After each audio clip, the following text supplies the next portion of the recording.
only for people that need it. Yo, what's going on? It's someone that's no one, and welcome back to today's report. Today's report is coming from Greg F. off Earwood. When this happened, 2001.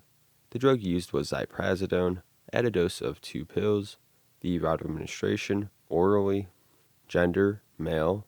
Weight, 170 pounds. Prior experience, he had a prior drug problem. The set, he has been taking Benadryl to get sleep easier. And the setting, in county jail. Okay, so here we are to introduce Ziprasidone on its own, or otherwise known under the brand name of Geodon.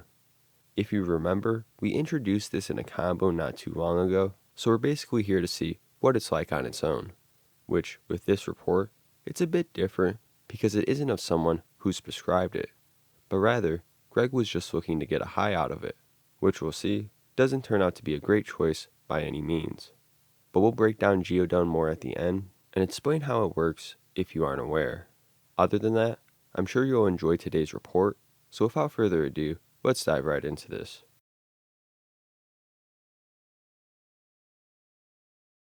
Well, I had a drug problem which landed me in jail.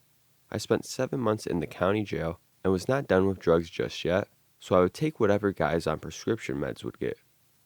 Anyway, we had this kid that would get up off his bunk and inch forward, bent over about 5 to 10 feet, here and there at odd times. Then he would inch backwards, sliding his feet, still bent over, until he reached his bunk and either laid down or did it several times, then laid down. He would spin in circles wherever he went, like a little tornado, LOL. But he still was able to make sense of things and talk to people like normal. He was just effed up in the head, so I traded him a honey bun, pastry, for 2 pills, which he told me were sleeping aids.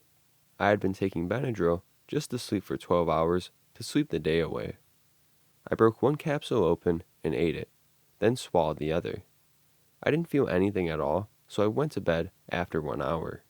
I woke up about 6 to 7 hours later, feeling weird as hell. I felt boxed in my mind, like I was being crushed. My vision was restricted to eye level, meaning I couldn't see above myself very well unless I concentrated. I walked around telling myself it would be okay, because I have made mistakes like this before. So breakfast came, and I ate, then I went back to sleep for an hour after laying there for about 2 hours. The whole time, I was thinking that everyone had important things to do, and I had nothing to do. Then I was thinking about how I was going to be a vegetable for the rest of my life. I went to sleep, and my friends I had made were yelling at me while I was sleeping, trying to wake me up, knowing I took this kid's pills. They were in my ear yelling at me, and I was just gone. So I woke up and decided to just occupy my time until the pill wore off, which freaked me out because it's about 11 a.m. now, and I took them around 8 p.m. the night before. So I played Monopoly with a homeless man named Stan, who was quite nuts himself. I forced myself to play for a couple hours while just walking around, freaking out. Finally, around 4 p.m., I called the nurses and guards and told them what I had done. Then I told them I was going to kill myself if it didn't wear off. So they took me up to a single holding cell and stripped me naked, putting me in a padded vest, which smelled like it hadn't been washed in some time. The female sergeant guard kept talking to me through the little window, telling me to chill and it would be okay. I stuffed bread in the vent to keep the air out because it was at least 50 degrees in that room. Then around 5 p.m., it wore off, but I had to stay in my cell for another 24 hours, freezing to death on a metal bed. This drug is for people with mental disorders. Do not ever take it for recreational use, as it's about the worst thing you can take.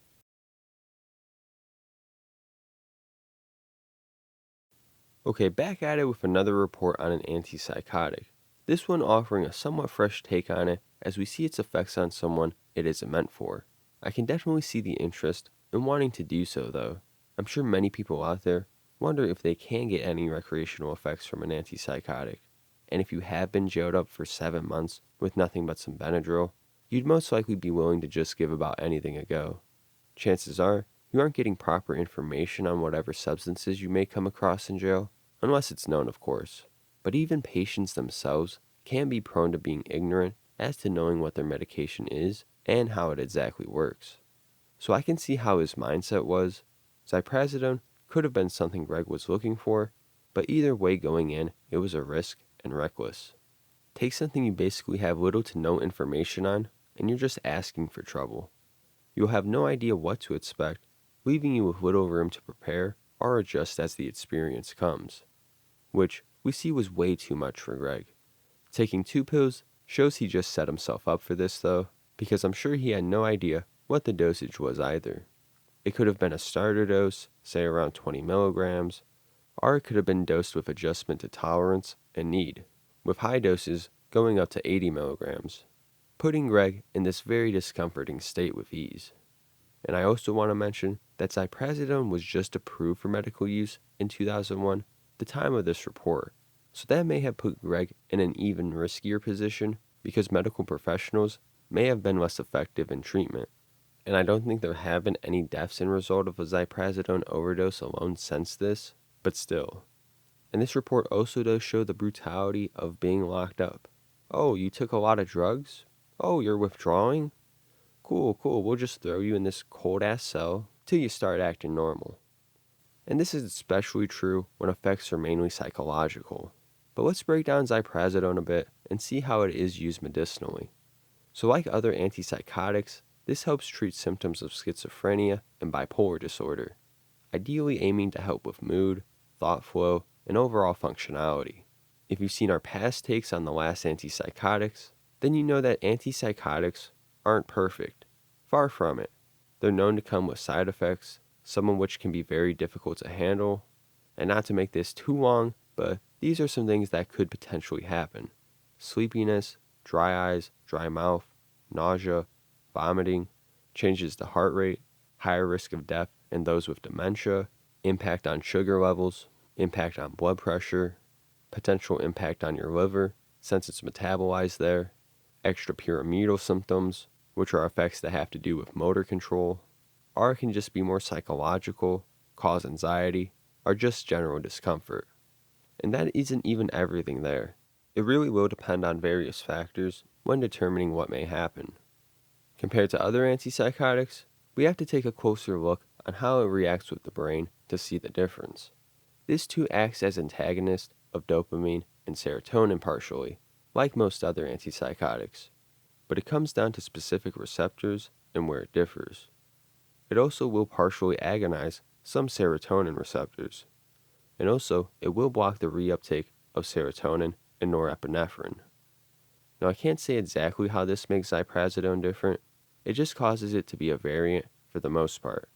Its varying activity on the brain is thought to help aid some of the side effects. Everyone's going to be different at the end of the day, so having these antipsychotics with varying traits may be the best so people have the opportunity to potentially find something that's right for them. So we're going to end it there today. If you did enjoy this report on Ziprasidone, want to see more on antipsychotics, want to see more on any substance at all, let me know in the comments below and we'll do that. If you did like today's video, hit the like button, subscribe to the channel if you haven't already, follow the socials, share the video. It's been Someone That's Stolen, and I'll see you guys next time. Peace out.